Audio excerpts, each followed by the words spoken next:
ఒకవైపు లోక్సభ ఎన్నికల తర్వాత బీఆర్ఎస్ ఖాళీ అవుతుంది, బీఆర్ఎస్ ముక్కలవుతుంది, 39 ముక్కలవుతుంది అని చెప్పి మంత్రి కోమటిరెడ్డి సంచలన వ్యాఖ్యలు చేసిన క్రమంలో బీఆర్ఎస్ ఎమ్మెల్యేలు కొత్త ప్రభాకర్ రెడ్డి, సునీత లక్ష్మారెడ్డి, గూడెం మహిపాల్ రెడ్డి, మాణిక్ రావు సీఎం రేవంత్ను కలిశారు సార్. ఇది మర్యాదపూర్వక భేటీగానే పరిగణించాలా లేక కోమటిరెడ్డి వెంకటరెడ్డి చెబుతున్నట్లు ఏదైనా జరగబోతోందా? అంటే రాజకీయాల్లో ఎవరిని కలవకూడదని ఎక్కడా లేదు. అందులో ఎమ్మెల్యేలు ముఖ్యమంత్రిని కలవకూడదని అసలే లేదు.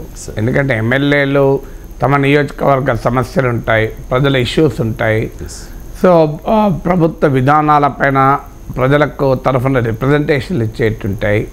ఇవన్నీ కనుక ఎమ్మెల్యేలు ముఖ్యమంత్రినే కాదు, ఒక రాజకీయ పార్టీ నాయకులు మరో రాజకీయ పార్టీ నాయకుడిని కలవకూడదని లేదు. రేపు బిజినెస్ అడ్వైజరీ కమిటీ జరుగుతుంది, అందులో అన్ని పార్టీల నాయకులు కలుస్తారు కదా. ఈవెన్ రేవంత్ కేసీఆర్, రేవంత్ కేటీఆర్, రేవంత్ హరీష్ రావు కూడా కలుస్తారు. అయితే అది బిజినెస్ అడ్వైజరీ కమిటీ కదా అనుకోవచ్చు. ఇక్కడ ఏమైందంటే ముఖ్యమంత్రి ఇంటికి వెళ్ళి కలిశారు. సో ముఖ్యమంత్రి ఇంటికి వెళ్ళి ఎమ్మెల్యేలకు కలవడంలో ఆశ్చర్యం లేదు, తప్పు లేదు. కానీ మన రాజకీయాలు ఎలా అయిపోయాయంటే తాటి చెట్టు కింద కూర్చొని పాలు తాగినా కూడా కళ్ళే అనుకుంటారు, పాలు అనుకోరు. సో అందువల్ల రాజకీయాల్లో ఈ టచ్ అనే సంస్కృతి పెరిగింది. మాతో ఇంతమంది టచ్లో ఉన్నారు, అది ప్రధానమంత్రి స్థాయిలో లాస్ట్ బెంగాల్ ఎలక్షన్ అప్పుడు మాతో 41 మంది ఎమ్మెల్యేలు టచ్లో ఉన్నారు అన్నారు. తెలంగాణ అసెంబ్లీ ఎన్నికలకు ముందు అన్ని పార్టీల నాయకులు మాతో టచ్లో వీళ్ళున్నారంటే మాతో టచ్లో వీళ్ళున్నారని. అందువల్ల ఒకవైపు కాంగ్రెస్ పార్టీ ప్రభుత్వం ఎక్కువ రోజులు ఉండదు, లోక్సభ ఎన్నికల తర్వాత ఈ ప్రభుత్వం పతనం అవుతుంది, కాంగ్రెస్ వాళ్ళే కొట్టుకుంటారు. ఈ మాటలన్నీ వస్తున్న సమయంలో కాంగ్రెస్ పార్టీ నేతలు కూడా రివర్స్లో అటాక్ మొదలుపెట్టారు. అసలు కాంగ్రెస్ నుంచి ఎవరు వెళ్ళిపోరు, అసలు మీ పార్టీ ఖాళీ అవుతుంది అని మొదలుపెట్టారు. సో బీఆర్ఎస్ 30 మంది ఎమ్మెల్యేలు మా పార్టీలోకి వస్తారని కోమటిరెడ్డి వెంకటరెడ్డి ఫిగర్ కూడా ఇచ్చేశారు.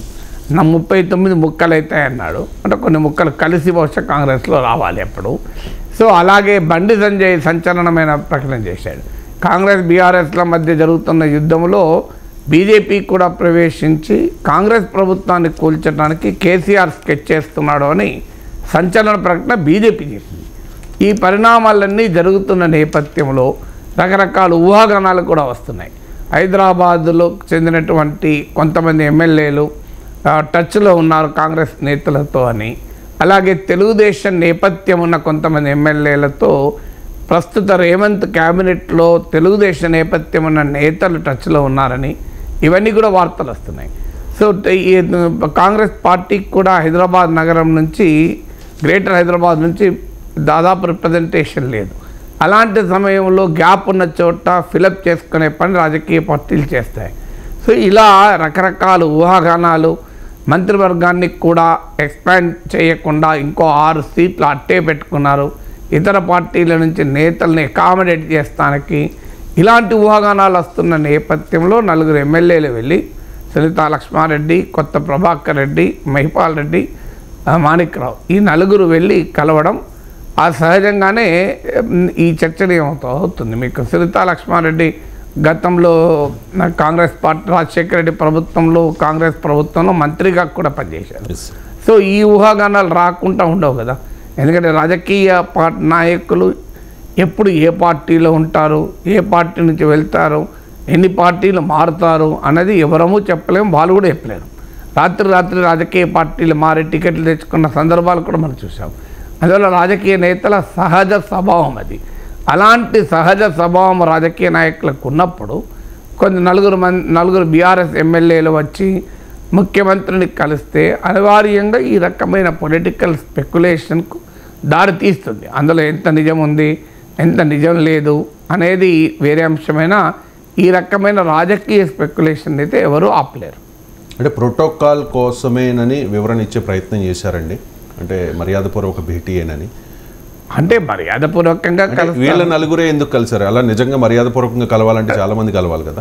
అంటే అది వాళ్ళని అడగాలి, మీరు నన్ను అడిగితే నేను ఎలా చెప్తాను ఆ పాట. కానీ మర్యాదపూర్వకంగా కలవడము తప్పు, అదే చెప్పేది మీకు. మర్యాదపూర్వకంగా కలవడం తప్పు కాదు, కానీ రాజకీయ మర్యాదలే కాదు రకరకాల మర్యాదలు కూడా ఉంటాయి కదా. సో అందువల్ల రాజకీయాల్లో అనుమానాలు రాక తప్పవు.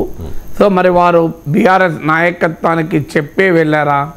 సో ఒకవేళ అది మర్యాదపూర్వకమే అయితే బీఆర్ఎస్ నాయకత్వానికి చెప్పి ఇంకా మా నియోజకవర్గ స్థాయి ఇష్యూస్ ఉన్నాయి, సో ఆ సమస్యలపైన మేము మాట్లాడటానికి వెళ్తున్నాం ముఖ్యమంత్రి దగ్గరికి అని ప్రకటించి వెళ్ళవచ్చు, చెప్పి వెళ్ళవచ్చు. మరి బీఆర్ఎస్ నాయకత్వం ఎక్కడా క్లారిఫై చేయలే, కేటీఆర్ లేకుంటే ఇంకెవరైనా వాళ్ళు మా పార్టీ ఎమ్మెల్యేలు కలిశారు, తప్పేంటి, నాకు చెప్పే వెళ్ళారు, నేను కూడా వెళ్ళు అన్నాను, ఏం నేరం కాదు కదా అని బీఆర్ఎస్ నాయకత్వం నుంచి ఆ రకమైన వివరణ ఏదైనా వస్తే, ప్రకటన ఏదైనా వస్తే కొంతవరకు మనం అర్థం చేసుకోవచ్చు. కానీ మర్యాదపూర్వకంగా నిజంగా కలిసినా అనుమానమే రాక తప్పదు. సో నువ్వు ఏం చేసినా అనుమానం వస్తాయి. ఈ రోజుల్లో ఇద్దరు నాయకులు ఒక పెళ్లిలో కలిసినా కూడా అనుమానాలు వ్యక్తం చేస్తున్న కాలం ఇది కదా. సో ఏ నాయకుడు ఎవరితో మాట్లాడినా అనుమానం పెనుభూతం ఉన్నట్టు రాజకీయాల్లో ఉన్న సమయంలో నలుగురు ఎమ్మెల్యేలు కలిస్తే అనివార్యంగా చర్చ వస్తాయి కదా.